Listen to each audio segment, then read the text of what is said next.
Genji picks Train, then we have Inferno from EG, Vertigo for Genji, and Nuke. And obviously EG coming from the upper bracket gets a one-map advantage in these grand finals. So they're going to start things out 1-0 in this best-of-5 series. Any thoughts? Any I think it's a rematch, right? Concerns? Yeah, I mean, it's a rematch of pretty much every single tournament that's happened in North America. No, well, they played in upper bracket the first, in quarterfinals essentially. They played EG 1-2-0. That's what knocked Genji down to the lower bracket. But I think they played Train. That was Genji's pick still, and then I'm not sure if EG actually picked Inferno. That might have been. I can't remember. Did they? Did. Yeah. Because I know Train was 16-14. It was a very close game. Both of the T sides were struggling. They had the CT side pretty locked down on both of these ends. And I think, if I recall correctly as well, that was Genji doing a small comeback. They didn't end up obviously with overtime, but I think they were down quite heavily, and then they managed to do a comeback on that CT side. Yeah. And this is a team that we talk. I mean, I quite like this veto. You know, obviously again it's a rematch then from a few days ago. So EG won that 2-0, but I do think that every single time we see Genji play, they get better. Even yesterday we saw them play versus Liquid. Sure, Liquid maybe didn't show up fully, but Genji, they were on point, and I still have EG to win this best of 5, the grand finals, but I actually do think that Genji can make this competitive and close, potentially even grab a map off of EG. Yeah, I definitely have to agree, especially after the Genji that we saw yesterday. Coming into this, though, I mean, admittedly, especially with EG having that one map advantage and the fact that this is a best of 5, and Genji, we spoke about the depth going on to all these maps. I mean, just taking a look here, even with EG taking out Mirage, I mean, they don't want to leave anything to chance, right? I do think EG probably had an opportunity to float that one and take Vertigo out, since Vertigo is kind of a little bit more up in the air, I'd say, versus a Mirage for the EG side of things. But I guess that just goes to show that for EG, they see a more shaky Vertigo for Genji than that Mirage is, so they don't want to take any chances on that one. But I mean, surely even this Train, as Robin just mentioned, Genji, they were able to fight toe-to-toe the last time these two teams met just a few days ago, and I think that match ended 14-16 in the favor of EG. So I mean, that one, it was super close, and Genji, we know exactly how many different looks they have on this T side of Train, so this is good. This should be a spicy one. Well, I mean, if this is the map you want to start off in the series, you're down 0-1 just by virtue, or just by the process of coming from the lower bracket. You'd want to take Train immediately, so let's see how they can do this time. Close affair previously, and we're live into the pistol round, the grand finals of CS Summit 6, the online edition, the RMR, the grand finals. And all 5 players for Genji in box halls heading towards inner. You've got Cirque and Stanislav playing very far back for the moment. They just want to get some damage. They just want to get a kill at range, at distance. Those USPs actually coming out on the losing end first, and Cirque is brought very, very low. Genji is going to get so close. Here comes the retake, and they're going to go head on right out of the choke point over the smoke. Bentet pushing forward as well. And Tarek is under a lot of pressure, and not all of EG has come through the smoke. They're disjointed, and they're getting slaughtered because of it. Breeze is going to be the last one left. It's going to be the pistol round for Genji. It's a fantastic pistol round from Genji here as well. The winning condition on the pistol, when you get down on the bomb side, even the plant is really nice done from Genji. You tend to plant behind the bomb train. The plant is on purpose because you need to take the space. You don't have any nades. You have to take the fight to EG, and that's a really good start from Genji. And one of the things I would mention, one thing we mentioned, Liquid was sloppy. One of the things that EG has done really well, we've only seen them play this week. They didn't have to go through the qualifier, or rather, we saw them last week in groups, so they played really well. They punish really well. Liquid, if Genji gets a little bit of spacing, a little bit of time to kind of talk things through, they tend to do things really well. But if EG just goes by momentum and timing, I think that they could have the potential of running away with this series. But we'll see here. I think it really depends on what kind of EG we see show up here today. If we see the EG we saw versus Liquid, I think this is going to be a really tough series. But this is a good start nonetheless. A fast round outside as well for Genji. I talk about phases. You're out E-box here now. Now you want to take a pause. You want to throw some nades. You want to talk things through. How do we take this bomb side? How do we take some more map control here for outside? Alright, well, they've taken a lot of damage, and now they're stuck. No one's moving forward. You can draw a line across Genji's position. Now starting to collectively move with the cover of the AK-47, but damage is coming out. The Scout, the SMG's going to work. Daps is close up, can't find that kill until the very end, and we have a 2-on-2. That's a big pickup for Daps, though, with this MAC-10. He's kind of already sniffed out this connector player, and he's going to wait this out. And Cirque, he's already squished up Bentet. He's tagged. So definitely a big target for him in an optimal position here. And with Daps going down, that's a big pickup for Bentet. He knows this connector player is low. Daps has already certainly communicated that over to him, and this is a good move for him. The timing. Oh! Ooh, and Bentet closes that one out. Bentet, man, yesterday he was looking good. He was looking sharp, and the great thing is he was kind of having that flare again, that Tai Lu flare, re-aggressing, going and taking on more duels after he had already taken out 2 players. So that kind of that X factor, that curveball that Bentet can throw at you in the middle of a round, that could be it. That could be the X factor here for Gen G going up against CG. It's a close round, but we take those. If you're Gen G, it was a full buy from EG. They did a good job in getting out there by E-Box and stuff, but then nades ran out and they really couldn't find a solution to the bomb train, so that's why it was a very close round from EG. Traded well. This should be an easier round though from Gen G. Important for them as well here to stay alive. As many as possible. I love this. We see this basically all week from Gen G, where Daps is basically taking control outside. He takes up a lot of space here. We see a minimap as well, right? Gen G is already down lower. Stanislav's going to go down as well. He's the only one holding there, so it's going to be an easy plant here. If you're EG, you probably just want to focus on killing Daps here. Maybe save the AK. You'd love to, although Sam has arrived. When you talk about Bentet having a good day yesterday, Sam, a couple rough maps, but obviously a very good final map as Gen G was able to close out Team Liquid, which was very cool to see. So, ooh, even preventing the knife from coming out. Oh, this is so sloppy from Gen G. Why are we chasing here? He has a USB. Even if he saves the AK at this point, I mean, you lost 3 guys because you want to save Daps. I don't know. That's definitely not worth for me. If you're Gen G, you know for a fact they have USBs. It's one of those rounds where they want you to come to them, right? They want you to kind of fish for kills. SMG one is fine, right? You kind of want to go and die with that anyway. It's extra kills. But when we have 3 guys that dies from Gen G there, with the bomb already being down for like 25 seconds plus, it's a little bit sloppy. But again, you know, it's another round win for Gen G at least. But that money loss, essentially, the rebuy, could come back and haunt them. First weapon round now, though, on the board for EG. AWP on Cirque. And it's an outside setup for EG. 4 outside. We're going to see those Cirque's going to be rotating inner, and it's an Ivy setup here, though, for Gen G. Ivy setup for Gen G. Breeze to defend. Tarek and Ethan close up towards E-Box and the sandwich to protect against the 2 front choke points. So what's common here on Ivy now is that you throw the 1 smoke, 1 molly on each side. You kind of wait it out. You see what CTs do, kind of waste nades. And then you can do another one. Depending on if you want double fake or not, you can just throw it 1 time. Sometimes you might throw it twice. Or, since we haven't seen anyone spot here from EG, Gen G has been here Ivy the whole time. They're just going to decide to just push instead. Ooh, that Molotov comes a bit late. They're already turned the corner, but they're lined up. No one hard clears the corner. Only one for Tarek. A response as well from Ethan, and now Breeze gets put into play. Cirque as well with the op. Does some long-range damage. Double kill for him with the sniper, and it's 3-1 for Gen G. A first round for the defense. Really good reactions there. Even Tarek almost getting that double kill. Good on automatic to force that trade, but by that point, just too much time had passed, and the EG players react perfectly there to kind of collapse on that Ivy take. Nice shot from Cirque as well. So first round on the board for EG. And they absolutely needed that one. And Robin, you mentioned coming back and biting them in the ass here with the money. This is it already. EG kind of on a save here. Just a few pistols to their name.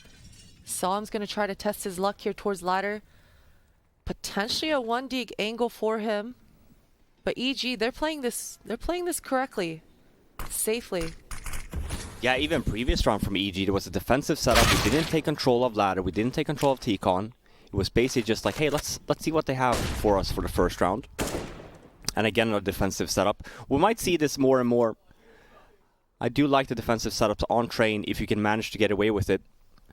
Especially if you're having problems. We know for a fact Gen G, I remember now when we saw this map last time, they pushed out T-Con a lot. A lot. I remember, especially versus Cloud9, they were always out there. Hansel? Oh, I don't think it's gonna. I was gonna say he might not clear it. Hansel, so hot right now. Oh, this up. It's if he goes all the way inside though, yeah, he's the. Wait, Oh, No. oh no. You do hate to see Oh this. no! You do hate to see that. Not so hot right now. 3-2.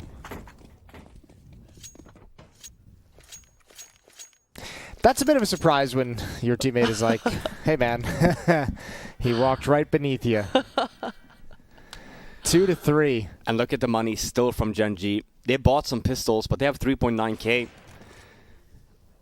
So we'll see if they're going to make the decision they're buying. I would actually prefer maybe another low buy. Yeah, this is a good call from Gen G. Let's save for full weapon rounds. Let's use the utility. We know that we're good on those rounds. Here, focus is, as I always say, plant is a bonus. But the focus is definitely a plant. Getting kills, additional bonus.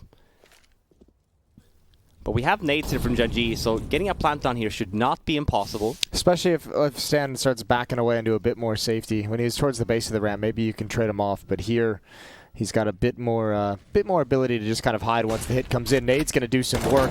He spots the first. Look at all that. They're softened up. Plant's going down. Oh, he's not going to stop it. No follow-up nade, no follow-up Molotov from anyone. So a good plant for Gen G. They've gotten, as Robin said, exactly what they want. And nothing more. Yeah, no bonus, no kills, but bomb down at least. It's going to give them a very, very strong buy here now, heading into round number 7. Heading into round number 7, now that you say that, Robin, let's do some predictions. What are we feeling?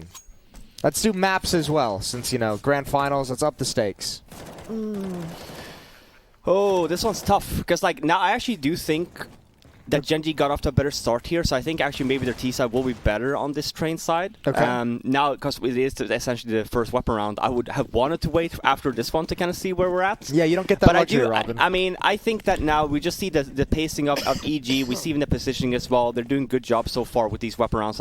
I'll take them to win here. Oh, EG?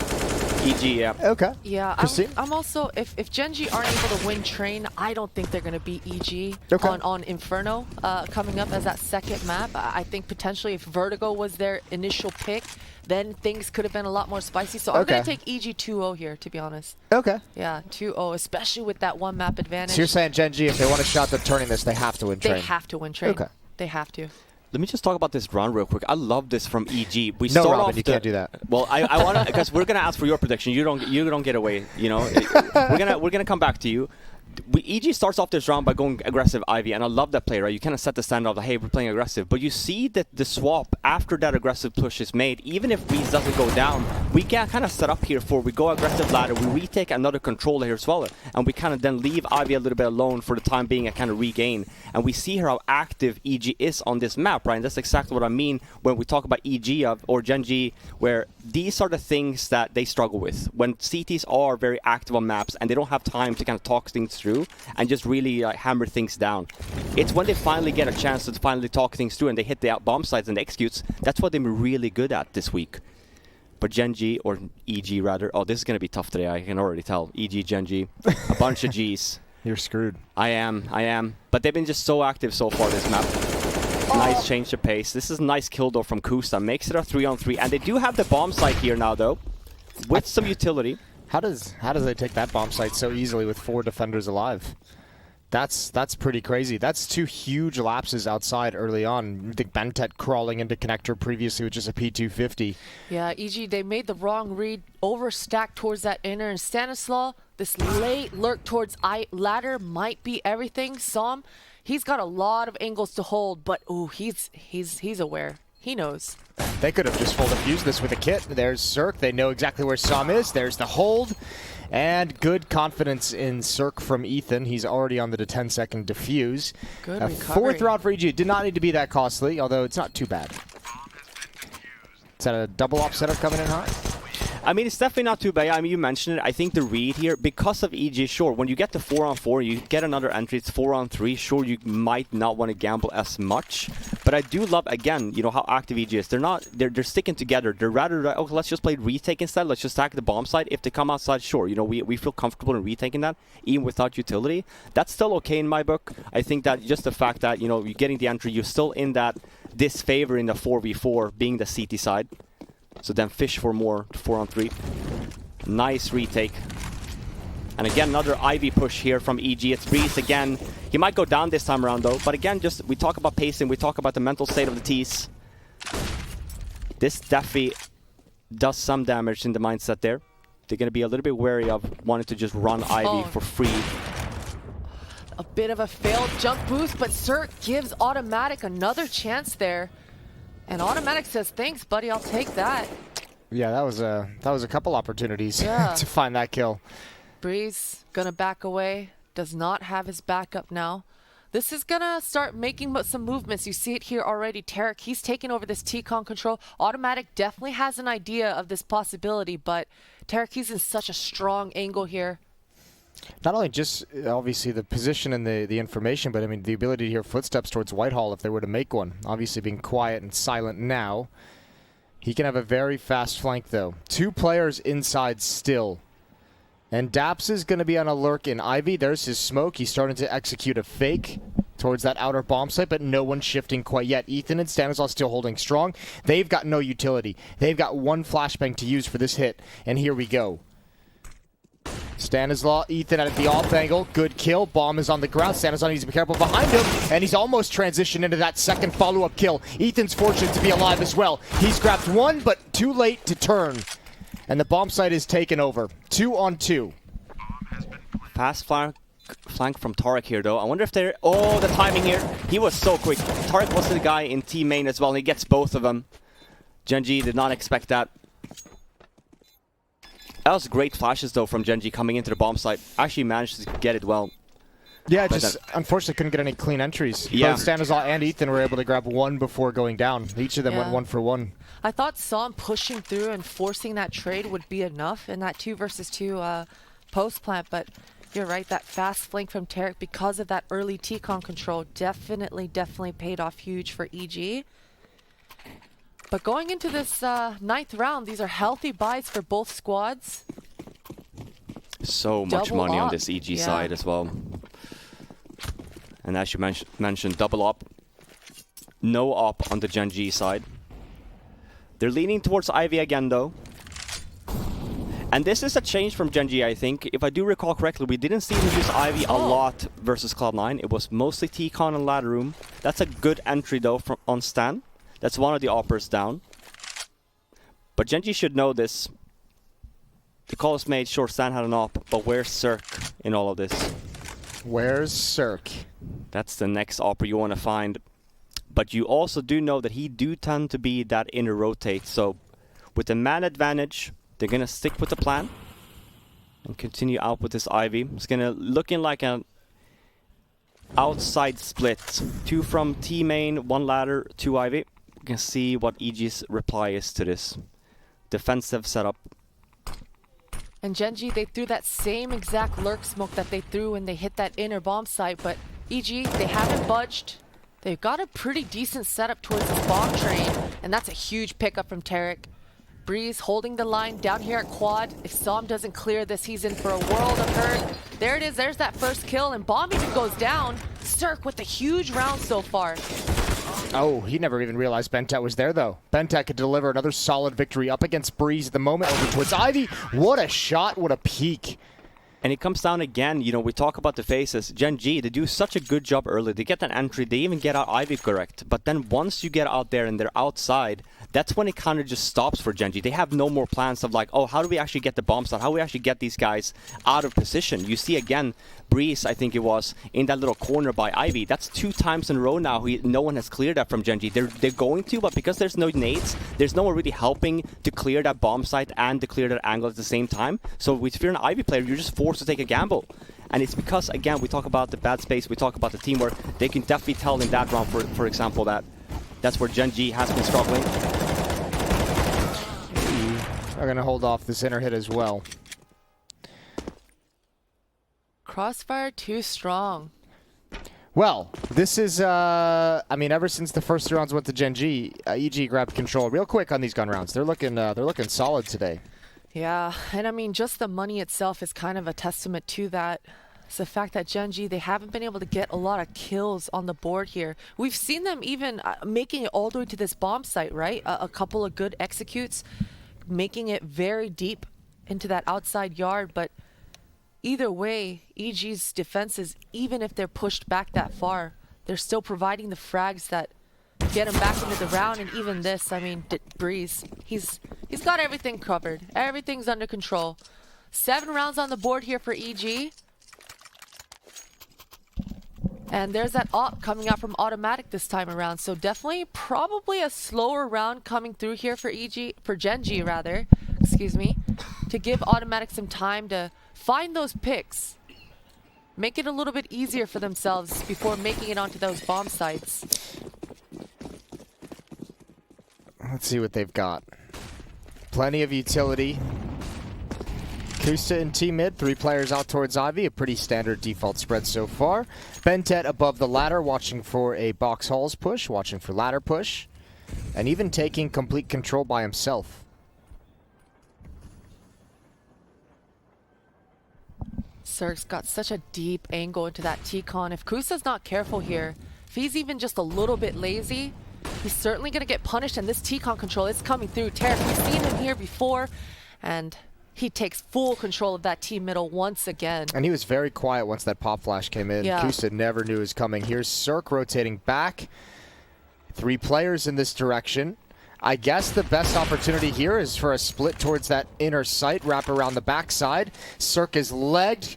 No timing shot quite yet. 2 players inner, no rotation yet. But they are smoking to go back to CT spawn, so the defense has to know, and Cirque gets caught. Good find from Automatic, good find from Bentet, and now Breeze has to do so much, and he's got 2.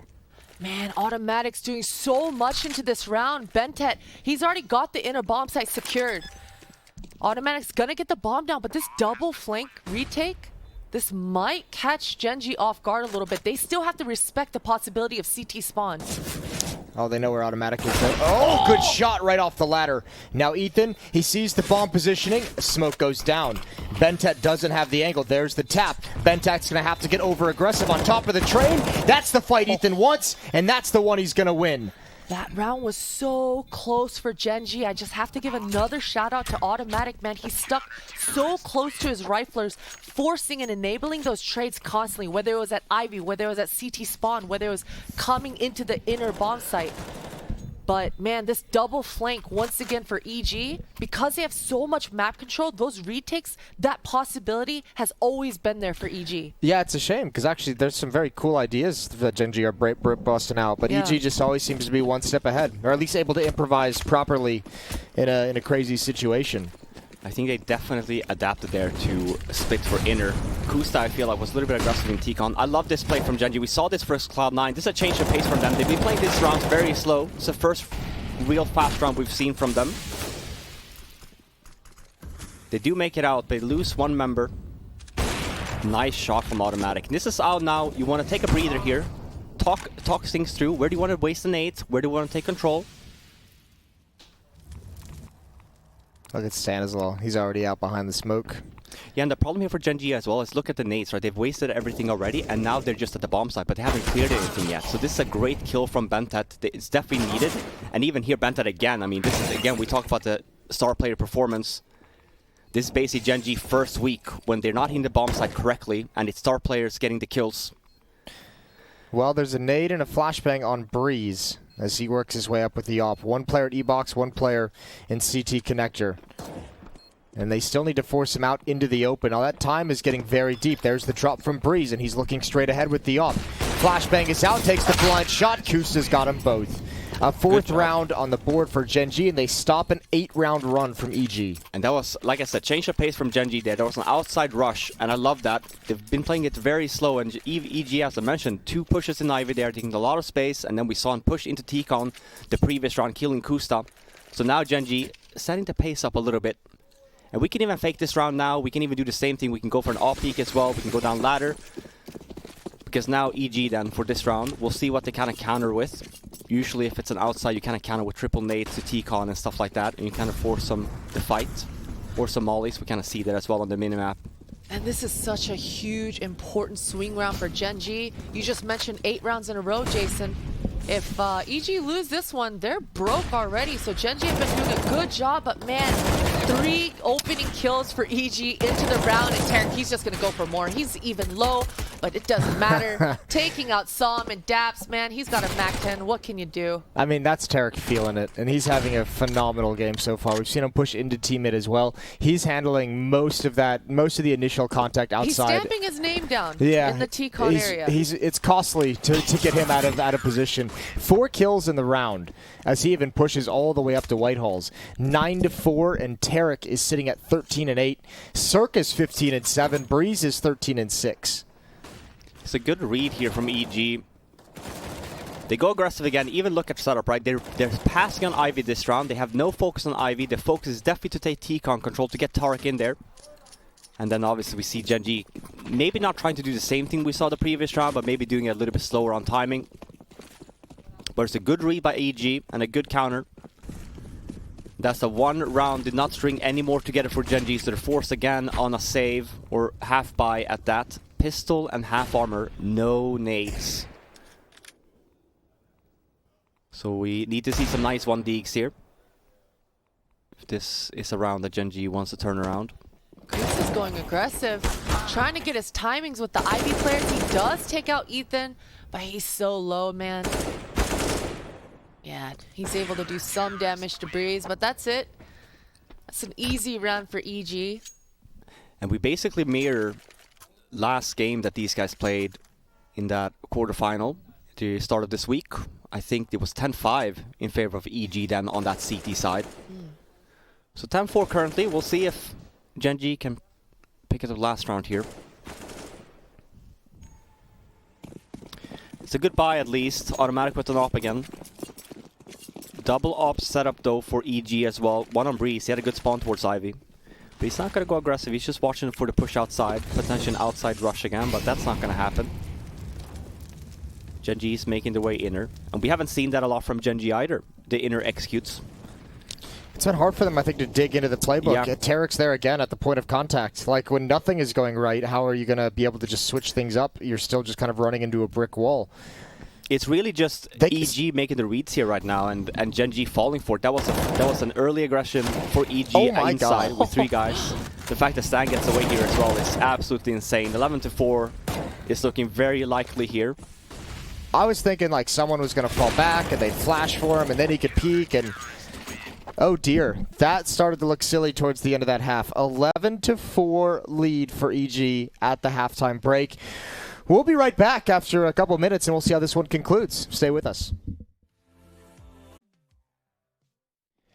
Well, here we are. Let's see how this goes. EG switching over to the attacking side of Train. They've got a 7-round lead and they showed no signs of slowing down in that first half.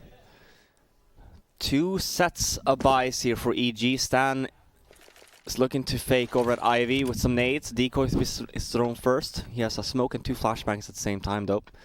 And then for the rest of it, the EG members, they're chilling. Just wants to make him nervous with that decoy. Yeah.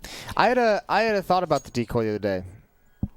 What if we changed it so instead of being a decoy for the gun, it would make a fake flashbang sound when you threw it? That's interesting. And you start decoying flashbangs. That's interesting. Here's the thing, though. Make that thing useful. You don't even have to do that, though. I feel like people really haven't gotten used to or like really used the decoys up to their full advantage. Just the fact of, like, for example, around like this, right?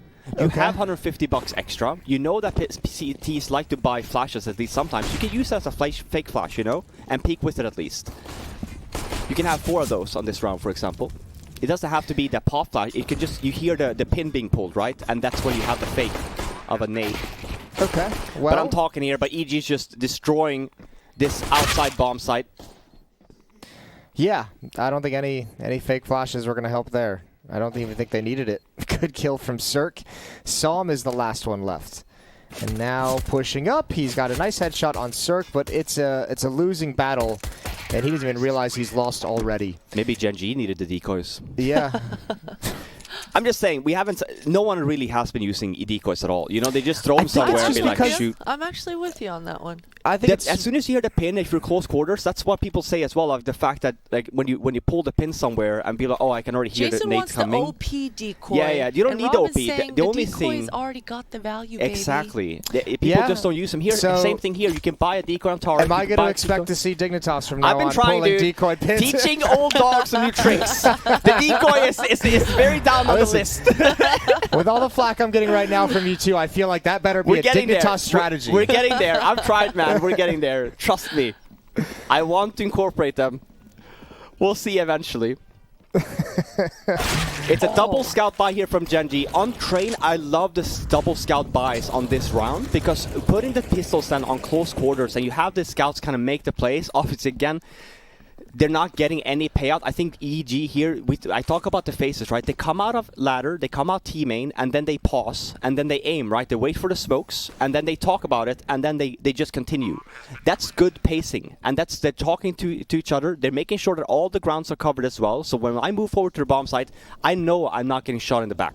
And I know for a fact that I'm going to get nades to kind of help me out with that as well. Look at the different style of pacing there, and we see both of these two teams did exactly the same anti-eco. The only difference, the EG took their time a little bit better, flashed out, was proper about it, and then hold the angles at the same time. Good anti-eco, and this is a good call from Genji as well to save. 2 scouts for next round. CSAT an armor on that, so still a very dangerous next round here if you EG, especially if you gamble incorrectly.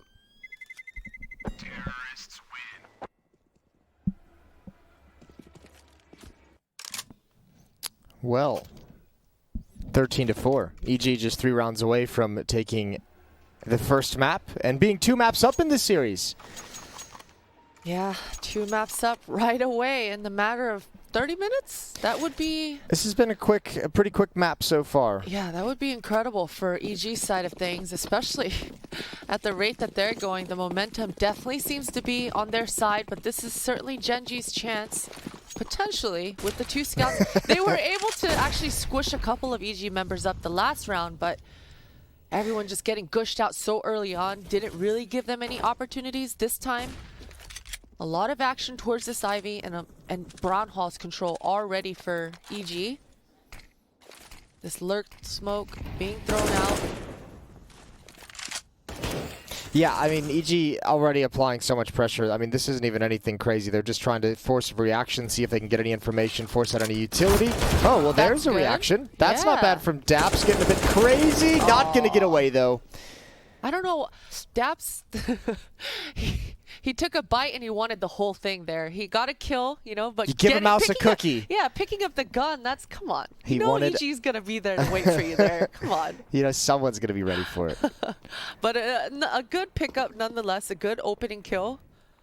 But I mean, yeah, EG, this is full calculation. They've got all the map control they want at this point.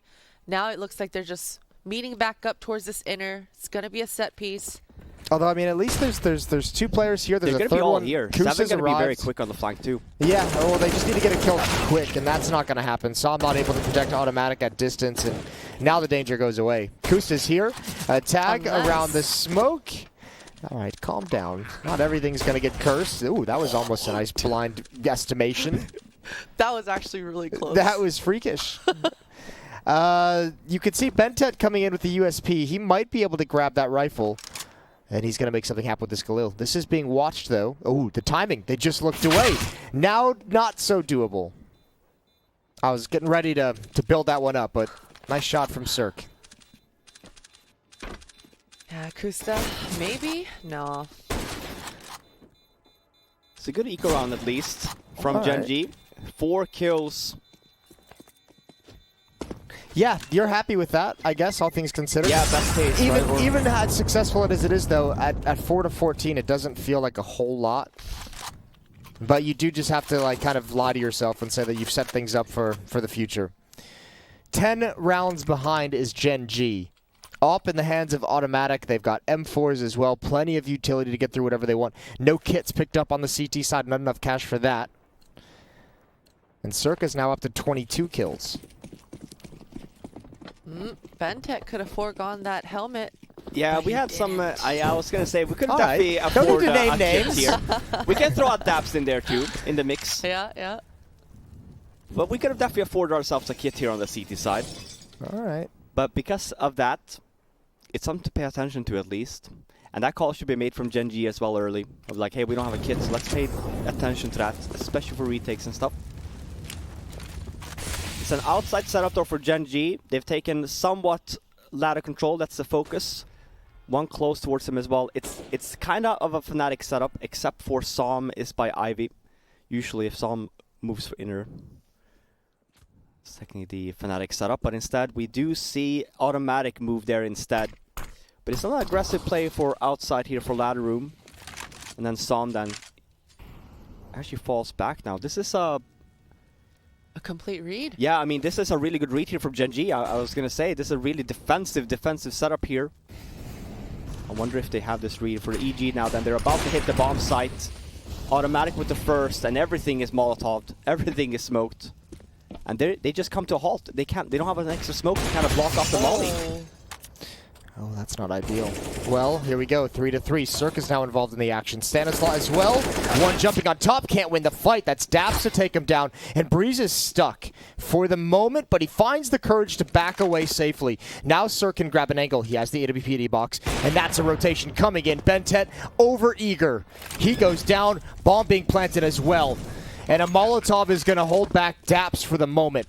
What a quick rotation coming up for EG, man. Bentet had no idea Cirque had booked it that early on. Definitely the timing not on his side, making this 2 versus 2 with no kit. Almost an impossible scenario, but Som. Flashbang on Som. He can actually flash that, or excuse me. Oh. That's the other, oh wow, that's a great shot. It's actually the other way. Som was the one who had to push up close to it, but nice job from Cirque. First the rotation on Bentet, then you find Som jumping around the corner, and Daps just bails out. 15-4. Why did that jump look so slow motion too? Because he was walking when he did it. Damn. I It hope was we like see the a- slowest jump ever. I hope we see a replay from Cirque that round, because I really wonder how he even managed to go down to get 2 kills, because that's a really good opening from Gen G. EG has no smoke to blow off the molly, so they have perfect setup for Gen G. Perfect rotates as well, but Cirque goes down and gets 2 kills, and all of a sudden rotate's not there anymore, and Benton, like you said, wide swung outside when they made a call of like they could be out again. The Bulgarian Bulldog. Yeah, and I wonder if it's just the comms again there for Gen G that's not there, because I do think that had they talked things through there on the inner bomb side and come up with a better setup there after the initial push, because you have the information that EG's not down. Also, that flashbang onto automatic kind of escalated the scenes, you know? He then missed, then died, and all of a sudden Cirque got 2 kills off of it, so... Kusta heard the power drop in ladder room. Comes in a little bit later. They might actually go for it again. Indeed they will. Now Kusta's in a perfect position to get absolutely wrecked by this. Here we go, and it's quick. I don't even know if he fired a bullet. I heard the one bullet there, one sad bullet That might have been the bullet in his head. from Ethan, yeah, hitting the wall behind him. Potentially, but as an entry for EG 15-14, and they're moving That their way got for dark. Inder again. Yep.